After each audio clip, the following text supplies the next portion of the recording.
So I want to show you a short clip. Just a minute.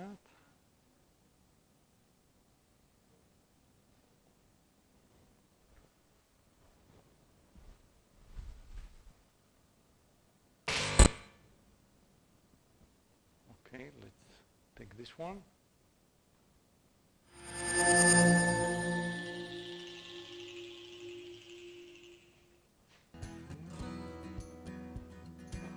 Our world is more digitally connected than ever before, and emerging technologies promise to amplify this connection. Devices like smartphones, smartwatches, tablets, and laptops connect to Wi-Fi networks to provide instant access to information and entertainment, and that connection is made possible through signal processing. For Wi-Fi to work successfully, signal processing is used to overcome two main challenges: determining which devices can be active at all times, and decoding the information bits that are transmitted over the air. A household typically has only one form of internet connection, whether it be DSL, cable, or fiber optic, but has multiple devices talking to the same router. If you enjoy watching TV while also scrolling through your favorite apps on your smartphone, these devices must send signals to the same router to access information. To avoid the signals from colliding, Carrier Sensing Multiple Access, or CSMA, is used. CSMA forces every Wi-Fi device to be polite, meaning they observe the radio spectrum and sense whether a channel is available for it to use. When a Wi-Fi device occupies a channel, it specifies how long it needs the channel for, which allows other Wi-Fi devices to determine when the channel will be free. So, while someone might stream video on their laptop and use their smartphone at the same time, it's the unseen rapid transfer of channel access in the airwaves that allows the use of both devices simultaneously and without interruption. But channel availability is only one step of successfully transmitting Wi-Fi signals. In an ideal situation, there is only one direct path between a device and the router, or direct line of sight. But signals can also be deflected off of the surrounding environments like walls, floors, and ceilings, creating multi-path channels. Each of these paths will have a slightly different delay, and the different delays in multiple paths cause signals to become entangled in the time domain. Signal processing engineers overcome this by using a technology called orthogonal frequency division multiplexing, or OFDM, that utilizes the concepts of time and frequency in signal processing. These frequencies are obtained by the fast Fourier transform, an algorithm that efficiently converts signals from the time domain to the frequency domain, and vice versa. Any signal can be represented by the sum of a very large number of sinusoidal waves having different frequencies. Think about the frequency domain as you would a piano. Each note represents a different frequency, but if you play a C note, the pitch you hear will always be a C note regardless of any reflection paths the sound takes. The fast Fourier transform enables OFDM to digitally decompose the multipath channel by dividing the bandwidth into small subbands, each carrying a different data stream. Because these subbands live in the frequency domain, the interference amongst the data streams is eliminated, thus avoiding the signal entangling problem in the time domain. As our world becomes even more digitally connected, future Wi-Fi devices will utilize multiple antennas and larger bandwidth. We need signal processing engineers to overcome new challenges that we have yet to face. Are you ready to solve them? Learn more through the Signal Processing for Communications and Networking Technical Committee of the IEEE Signal Processing Society.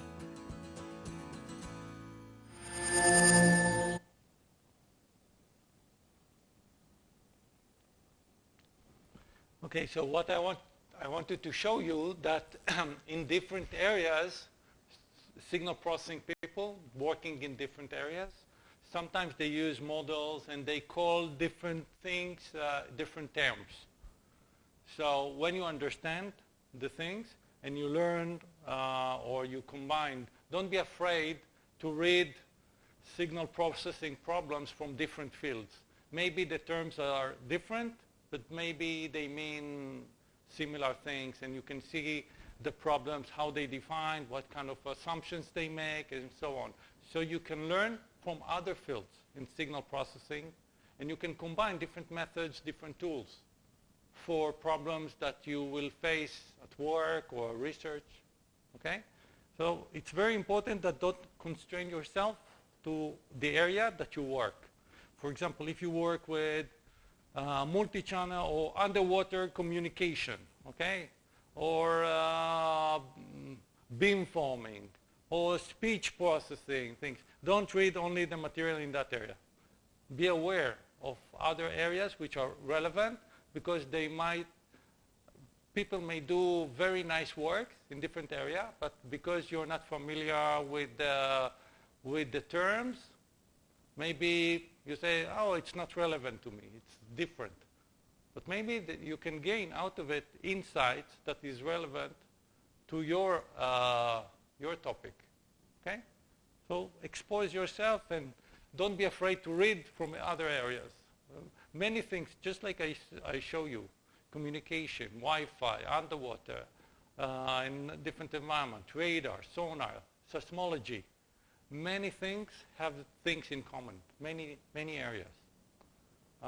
If you take a look on my website, you will see papers in sleep monitoring. How is it related? In speech processing, of course. Some works in radar, underwater processing, image processing, seismology, sonar, things like that. So you can see how do I publish in these so many areas? Because things are relevant and there is a much overlap. When you understand the basic, the mathematics behind it, many things have similarities. Okay? So I wanted to encourage you. Okay, so now let's see the overlap between these problems and the differences. Okay? So I will give you a reminder with the first. We talked, if you remember, about signal enhancement. I will repeat the performance measures, okay? Very quickly, performance measures and optimal filters, okay? And then I will talk about performance measures and optimal beamformers for the fixed beamformers, performance measures and optimal beamformers for the adaptive beamformers, okay? And then we will see how we compare the performances of these filters and beamformers, okay? But first, let's see the performance measures and the optimal filters or beamformers to see the difference. Okay, so let's go to the multi-channel signal enhancement. So we have performance measures.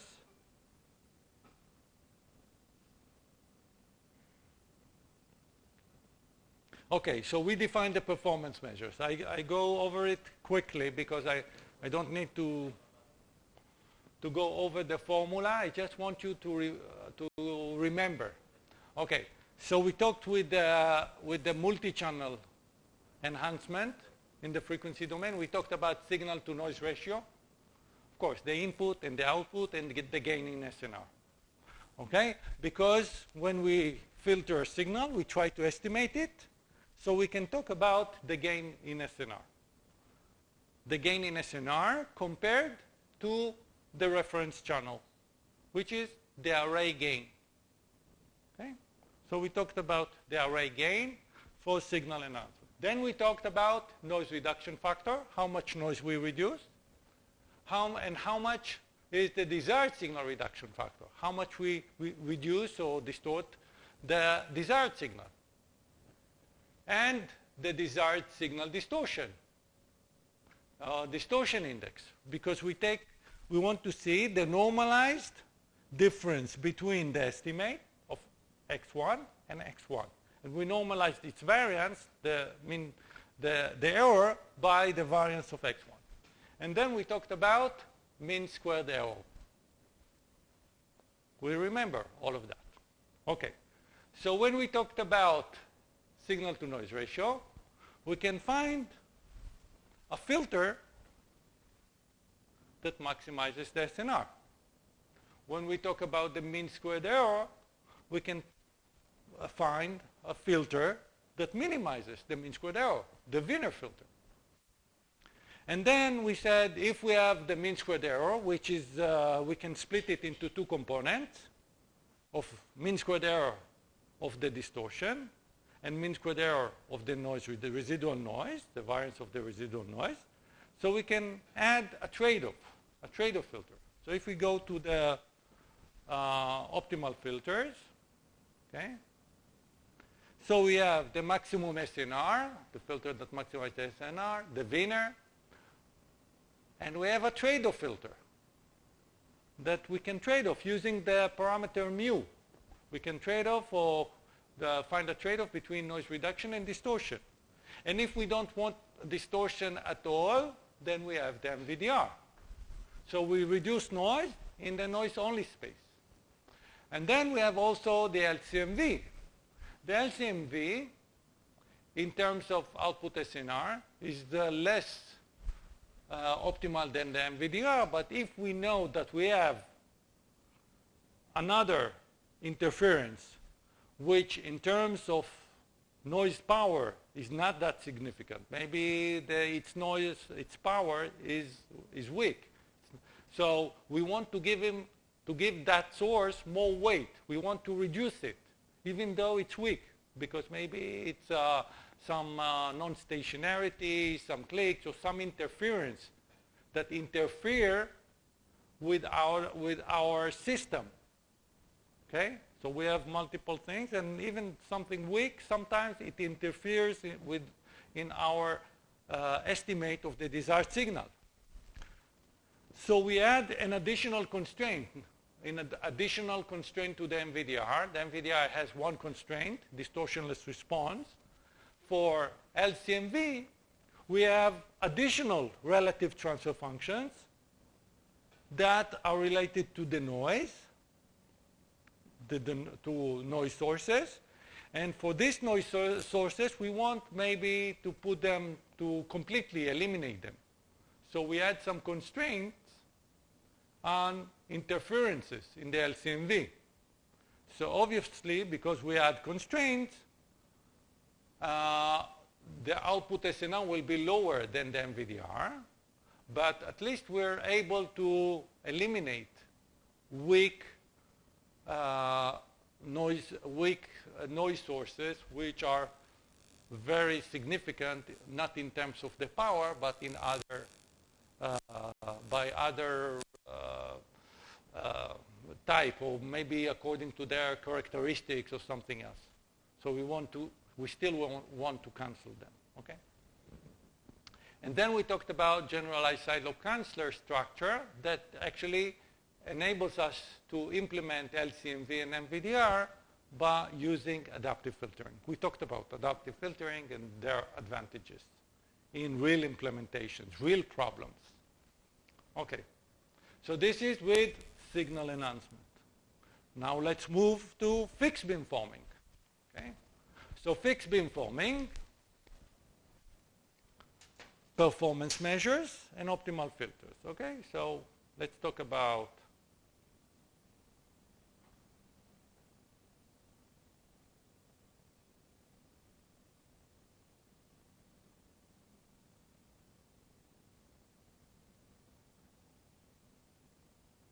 fixed beamforming. Okay, so performance measures here. So with fixed beamforming, the performance measures are very limited because we don't know, or we don't assume, we don't try to estimate a lot of information. So we don't try to estimate the signal. So something like MST, mean squared error, something like distortion index is irrelevant. So the only things that we try to find or we formulated are beam pattern, which is important, beam pattern, because it tells us that a signal, any signal that comes from any direction, how strong will it be at the output of the beamformer? At the output of the beamformer.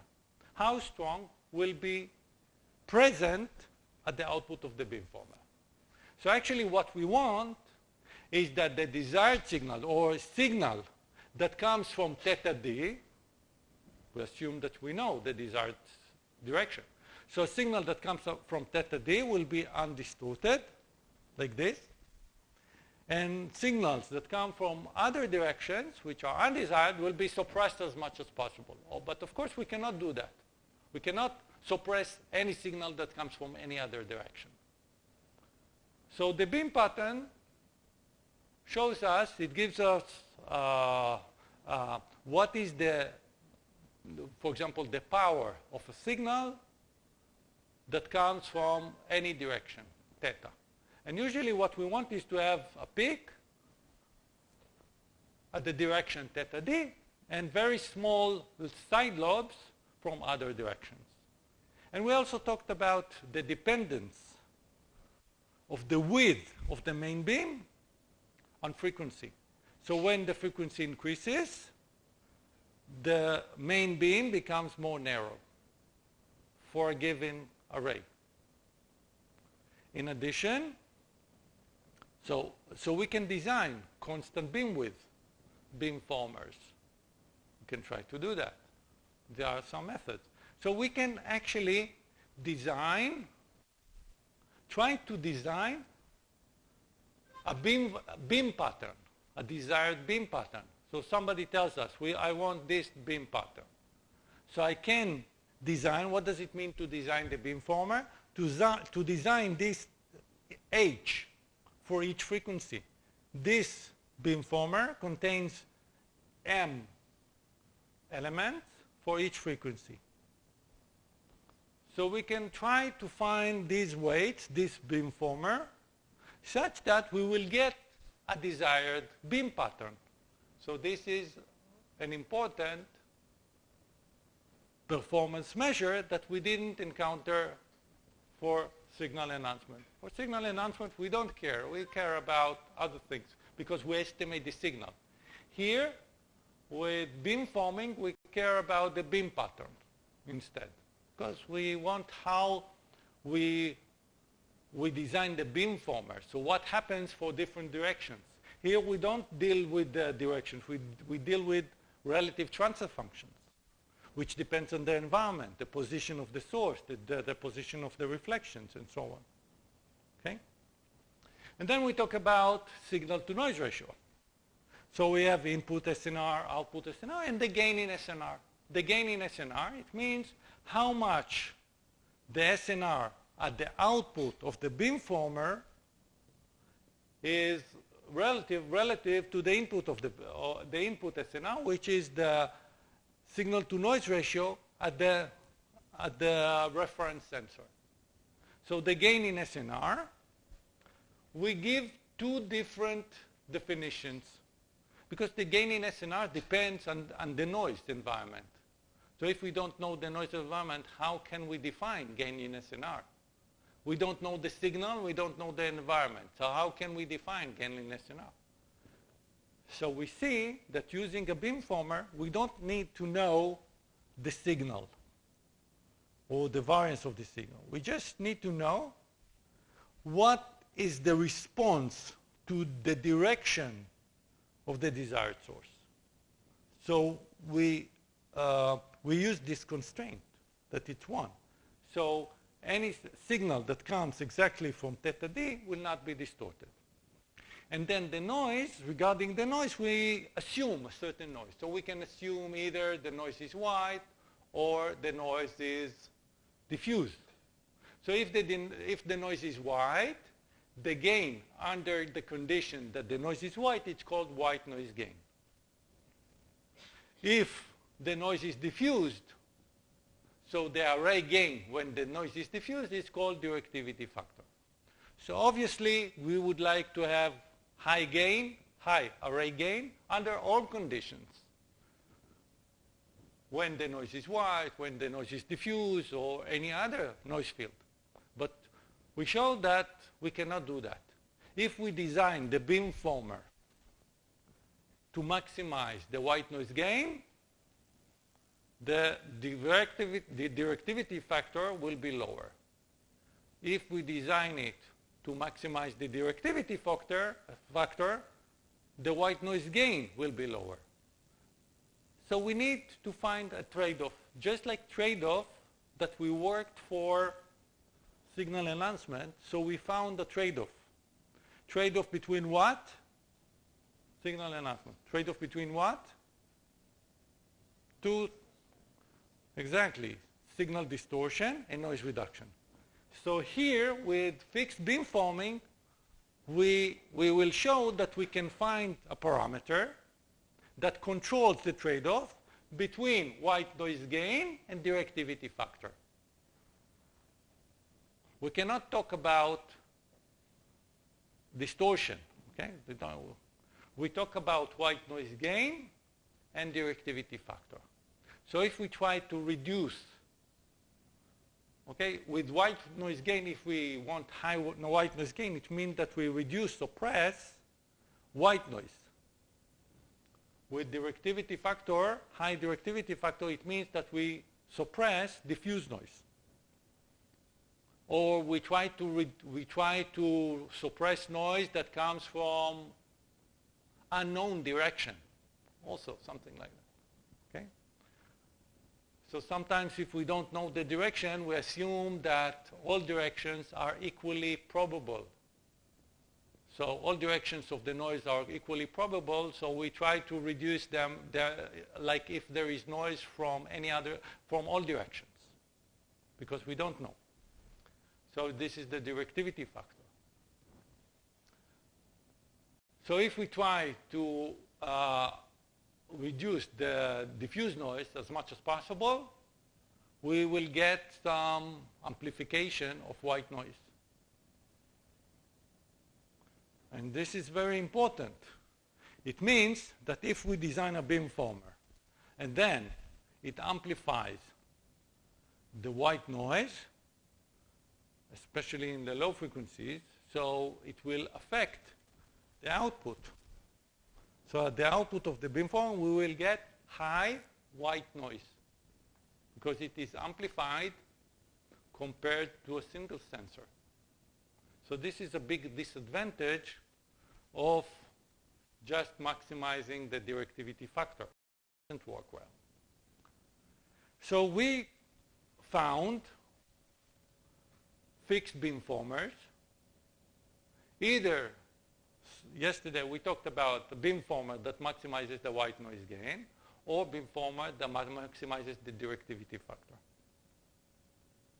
So now we would like to find a fixed beamformer that achieves some trade-off between them, one at the account of the other. Okay? But now, because it's fresh, I don't want to just continue here with the fixed beamformers methods, okay, before. So I'll give you some discussion about the performance measures and the type of beamformers that we achieve with adaptive beamforming. Okay? Before we continue. So you have more high-level view of the differences. Okay? So let's go to the adaptive beamformer and see what are the performance measures and the methods that we use for optimal beamformers, optimal adaptive beamformers. So let's jump forward to adaptive beamforming and talk about the performance measures. So here we assume, I don't want you to look at the expressions. We will go over it. Don't worry. When you understand everything, will be clear. So I just want you to look at the definitions here, performance measure. So of course we can talk about signal to noise ratio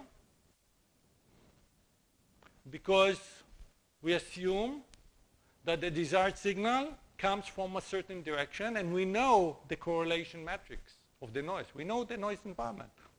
But we assume there are no reflections. We assume free field, no reflections, because we have only directions. So in a free field, the noise or the signal-to-noise ratio, it's correct, or the array gain is correct. If you take it to a practical or environment with reflections, it's incorrect. Okay? So there will be difference. Okay? So when we try to optimize the beamformer, we optimize it for a certain environment with no reflections. If we eventually have reflections, of course, the performance will be different. Okay? So this is the signal-to-noise ratio. So we can try to find a beamformer that maximizes the gain in SNR. Okay? And we can define the noise reduction factor. Also, the noise, we assume free field, free environment. But we know the noise field. We know the correlation matrix of the noise. So we can define noise reduction factor. We can define desired signal reduction factor, desired signal distortion index, mean squared error. But all these are true. These performance measures are true and defined for environment without any reflections. And now that we define these performance measures, we can find adaptive beamformers that optimize these performance measures. Let's see what type of beamformers we can have. Okay. Adaptive beamformers. So because we can define the mean squared error, we can find a beamformer that minimizes the mean squared error. So we will find the Wiener beamformer. But the Wiener beamformer will be correct for environment without reflections, free field. But you see, here we have Wiener beamformer. Here we have a Wiener filter. They're similar. Just here we need to find the relative transfer function. Here we design it for free field, free from reflections, free field environment. This is the difference. But the expressions will be similar. Instead of this correlation, or instead of the steering vector that is obtained from relative transfer functions, we will have a steering vector based on the direction only, without taking into account reflections in the environment. Okay? Wiener filter. Then also we have MVDR. No distortion in the environment with no reflections. If the environment that we assume here, actually it contains some reflections, of course, we can get some distortion. It's okay. But we design everything with beamforming for free field, no reflections. So we have MVDR, trade-off, maximum array gain, okay? Maximum SNR, it's array gain, and LCMV. These methods are similar to signal enhancement. Just the difference, instead of the steering vector, which is based on the relative transfer function, we will use steering vector for directions. No reflections in the environment. See, so all these expressions will be very similar. But we can also verify what happens to the beam pattern and so on. Okay, here we don't work with beam pattern. Here we work with beam pattern. So we can see what happens to the beam patterns for different adaptive optimal filters.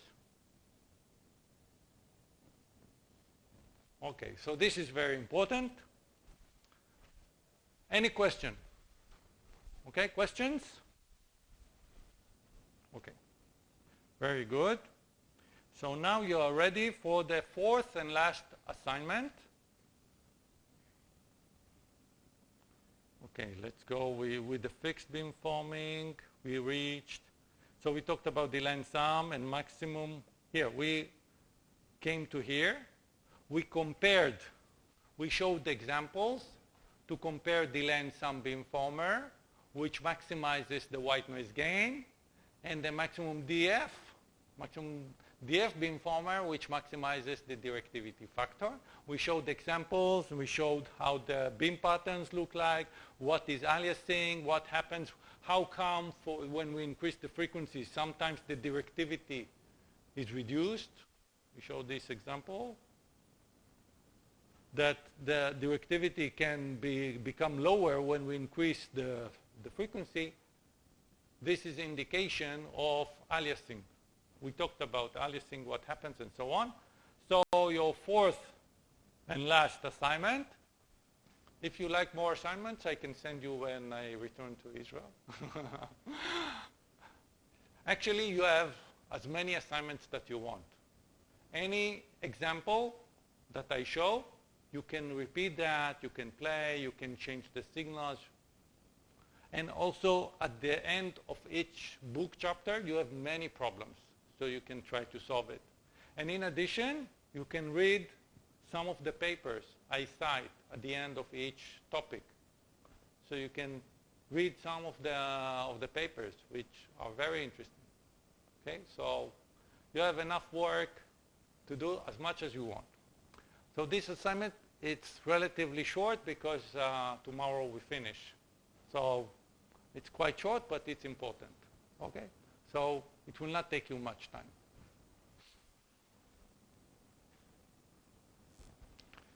Now, let's continue.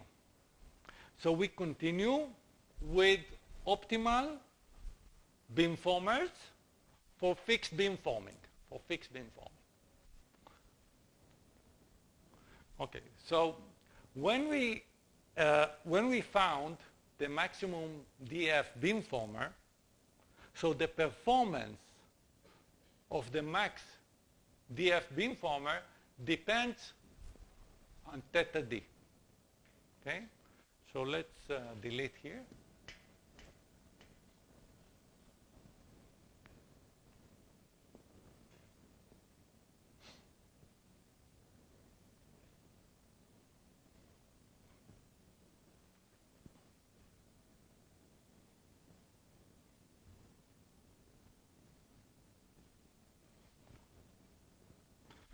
Actually, sometimes people that work in this area, array processing, you ask them, try to ask them, what is the difference between maximum DF beamformer and super directive beamformer? Okay? What is the difference? So sometimes people, they don't understand the difference, and very shortly, you will know the difference. You can check if somebody, so I can give you afterwards some quiz with the differences. But now you see the differences. Okay, so what is the difference between max DF beamformer and super directive beamformer? It looks like that, okay. We have the model, okay? So we can find a beamformer that maximizes the directivity factor. Okay? So what is the directivity factor? Directivity factor is the array gain when the noise is diffuse. Okay? So if I write the array gain for a given beamformer, this is the array gain, which is obtained as HF D F cosine theta D magnitude squared divided by HF gamma. We call it gamma 0 pi in the slides, but actually this is the normalized correlation matrix of diffuse noise for the frequency F. Okay? So this is actually gamma V divided by gamma V1. This is the normalized correlation matrix, HF. This is the array gain for diffuse noise. Because here we put the normalized correlation matrix of diffuse noise. If we put another one, so it's array gain for the environment. But for fixed beamformer, we need to assume a certain noise field, either this or combination or whatever. So if we use this, we call it directivity factor, because here we have the correlation, normalized correlation matrix of diffuse. So this is directivity factor. Now, suppose that I try to maximize this. So we try to find H, beamformer, that maximizes the directivity factor. Let's call it, okay, the directivity factor, subject to the constraint that we don't have distortion for any signal that comes from the direction theta d, which means that H df cosine theta d equals to 1. So this is equivalent to minimizing the denominator. So we need to minimize HF, minimize over HF, H gamma 0 pi F HF, subject to the same constraint.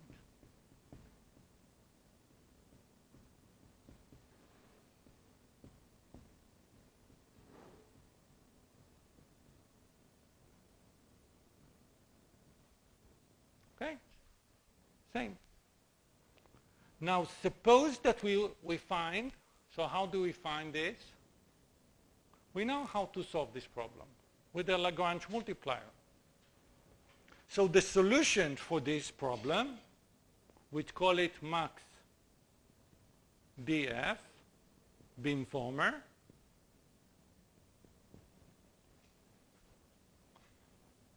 so it looks like this, gamma 0 pi, this matrix,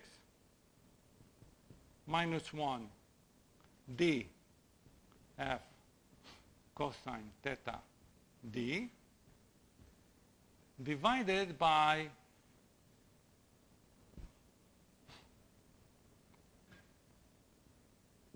dh f cosine theta d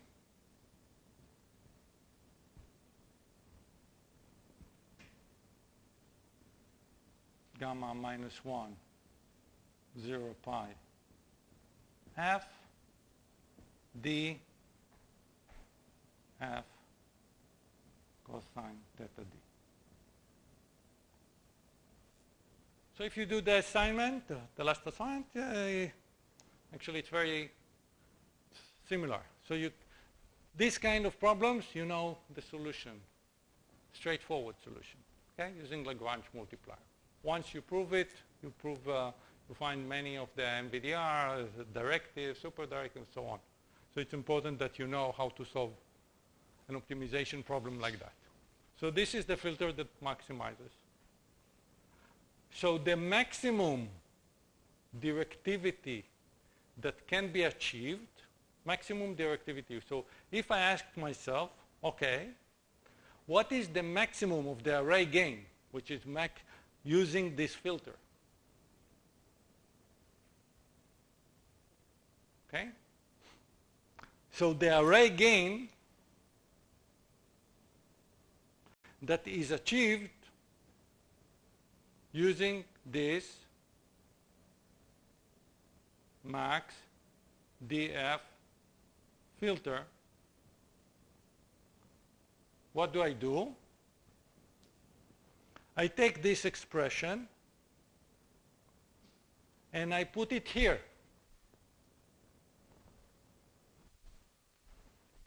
So what will it be? What is the expression?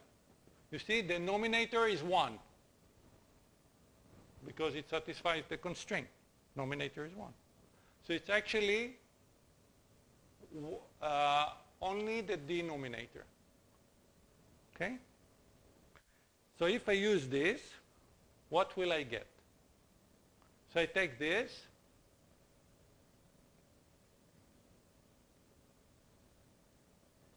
Okay? And I have this H, gamma, so I multiply here, and take H from here. Okay? So it will be, you see, this is a number. Okay. So I get, if I put it here,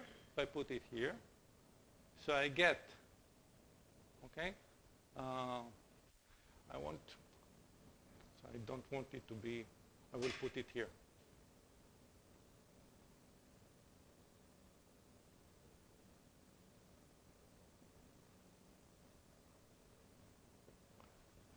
So it will be D H F cosine. By the way, here it's -1, okay? Here, please correct it.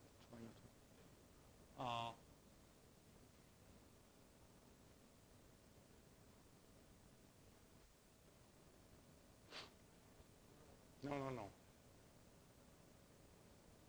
No, it's like this, okay? Sorry, without -1. Okay. So if I put it here, cosine theta d, dh, gamma -1, put it here.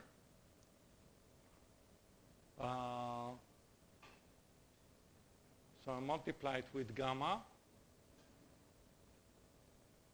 dh. Oh, okay, 1 over this.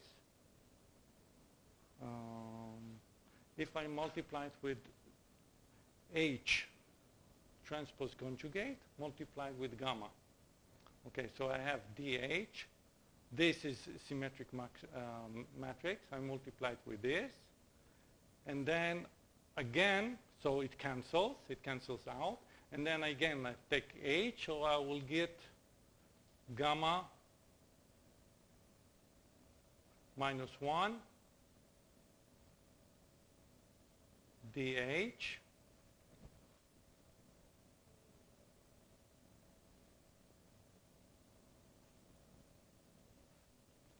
divided by square of this, and then I need to take 1 over, okay? So it will be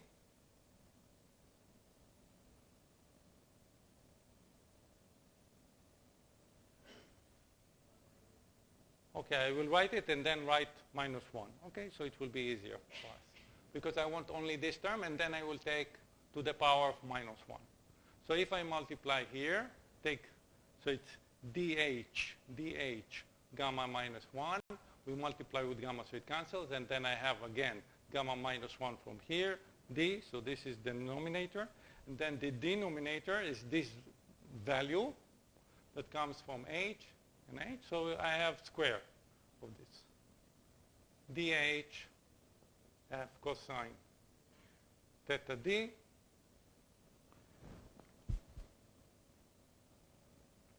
gamma 0 pi -1, this part, F dH F cosine theta D.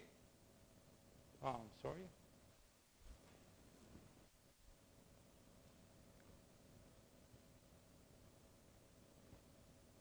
Like this.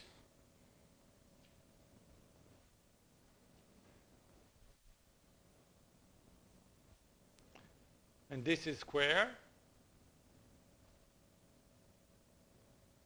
And all of that to the power of minus 1.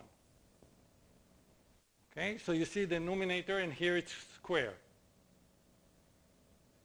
So it cancels, so I can remove this part with the square and take minus 1. So this is the maximum directivity factor that can be obtained using the max DF beamformer. So we get, okay, I will delete that. So it will equal to DHF cosine theta d gamma 0 pi to the power minus 1 f d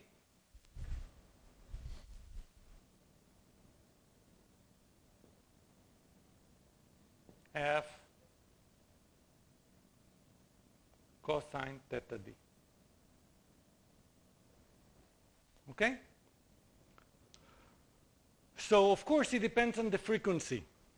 Of course. So, for a certain frequency, the maximum directivity factor that can be obtained is by using the filter or beamformer that maximizes the directivity factor. Okay? So this is because this is called max DF beamformer.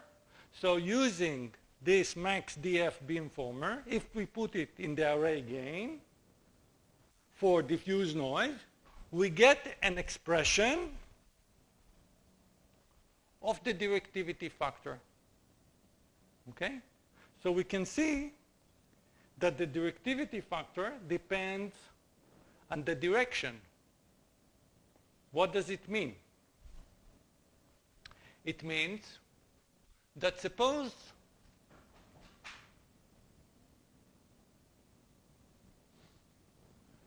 that we have sensor array. Suppose that we have a sensor array. And so on. Okay? And we have direction. This is the direction, theta d. And this is the sensor array.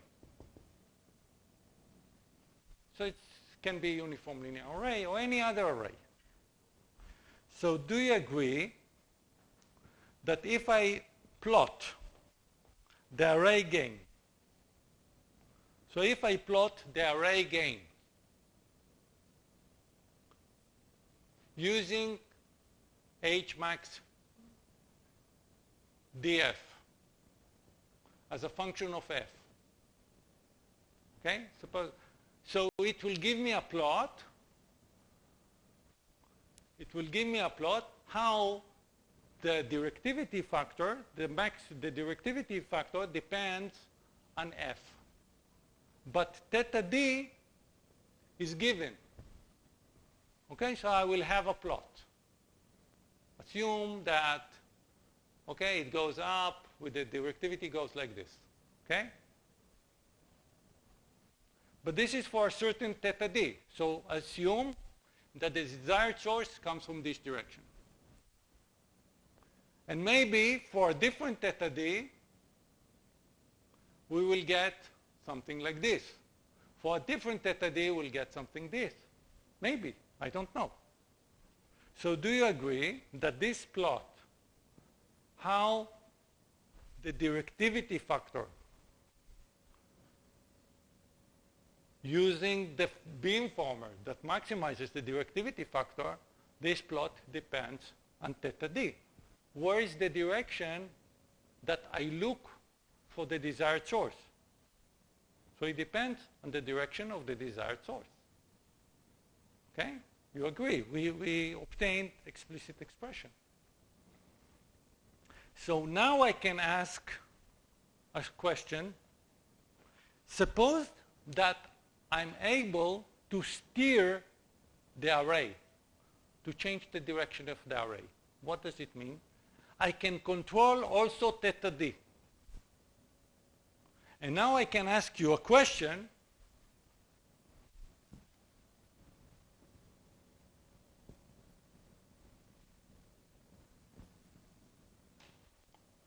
Suppose that I want to maximize the directivity factor that is obtained with the maximum directivity factor beamformer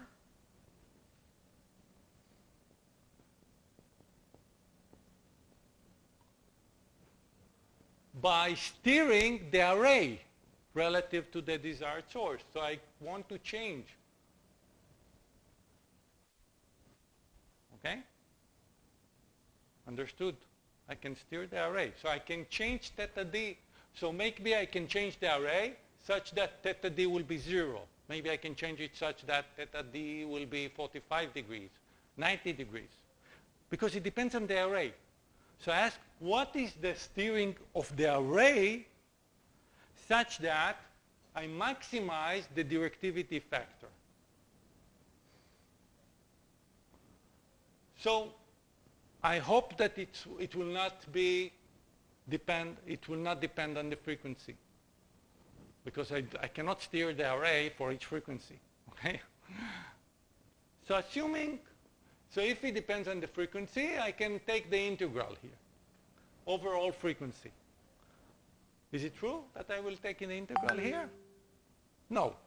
Okay? I need to do the integral at the numerator and denominator. Okay?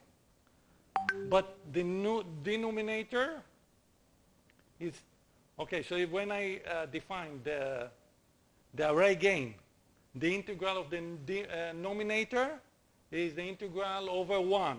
And this is the integral over the denominator. And this is the denominator. So I can take the integral here. You see? So generally, I cannot take integral of signal to noise ratio.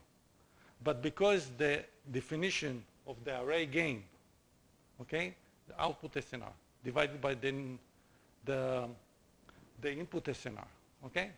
So you need to be careful if it's possible to take the integral, because actually when you take the output SNR, you need to take the integral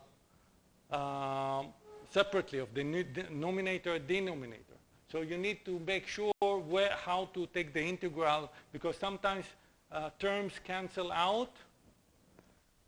And we saw that when you talk about broadband definition, so if you take about broadband output SNR, you need to put the integral in the correct places before you cancel out. Okay? So make sure. But now let's assume that I want to maximize this directivity factor for a certain frequency.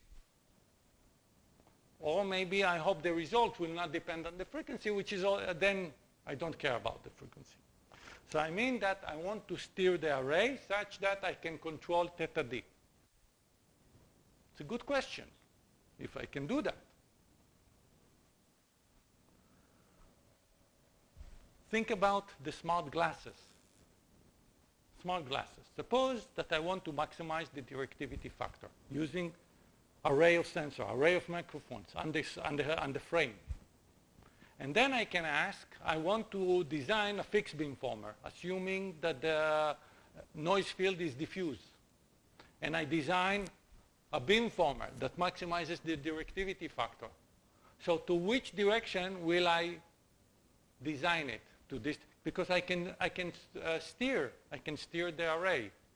So I will design it towards this direction, maybe this direction. So when I want to maximize the received signal from this direction, I will look this direction maybe. Okay, so it doesn't make sense, right? Because if I look to somebody, I want to maximize this direction. So I will design it such that it will maximize it towards this direction. But in some applications, I don't care. I can steer the array mechanically. And so I can change theta d. And then I ask this question. So a beamformer the maximum directivity factor beamformer, where you can control theta d such that this will be maximized. So we call it, so the argument of this will be theta 0. Okay, so it's some theta 0 that maximizes to steer. So if we get H max df for theta 0,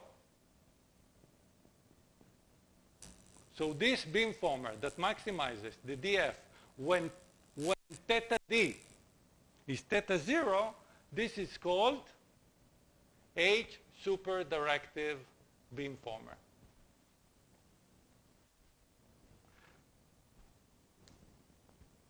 Okay?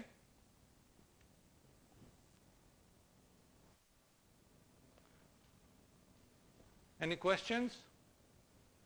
So let's talk about some application. Suppose that I have uniform linear array like this.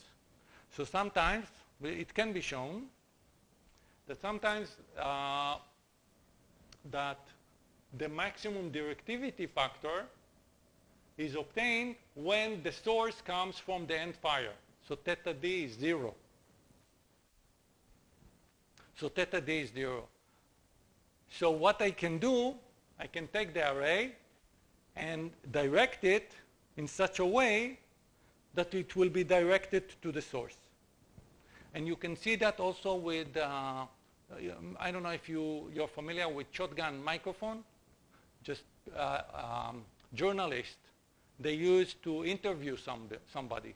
So they use a microphone array, which looks like a long microphone, but actually it's a microphone array. So it contains a few microphones. And they take the microphone array, and they don't put it like this, the microphone array, in front of the speaker. They put it like this. So the source comes from the end fire. And why do they direct it like this? Because this microphone array is designed with a fixed beamformer such that and the maximum directivity factor is obtained for theta equals to 0. So they direct it towards the source, which is very nice now to understand, because they get super directivity. Super directivity, it means that we also control the steering of the array. And we obtain the maximum achievable directivity factor. Very nice. And actually, for this kind of array, the maximum directivity factor is obtained for theta equals to 0, theta d equals to 0, and it doesn't depend on the frequency, which is also nice. So for all, it maximizes the directivity factor for all frequencies. Questions? So we understand what is super directivity. So now you can ask people that work in the field, what is maximum directivity factor beamformer and what is super directive beamformer? Okay, it will be interesting to see the answers. Okay. Okay. So actually, for uniform linear array, this is the expression. Why? Oh, I forgot about the tea break, okay? Sometimes I forget about breaks. I hope that you forget also, okay? So it means that the material is interesting, okay? So I will give you the break, but just 1 minute. So this is the expression of the beamformer, just like here, just like the maximum directivity beamformer. But here, because we use uniform linear array, you see that theta d is 0. And then that's why we say here 1. So cosine 0 is 1. So here is a particular beamformer of the maximum directivity beamformer by changing theta d to 0. But this is for uniform linear array, because theta d that equals to 0 maximizes the directivity factor. If the array is different, you have different sensors. So you need to find the theta d that maximizes the maximum directivity factor. Okay? Very interesting. It's beautiful, right? Okay, so let's have 10 minutes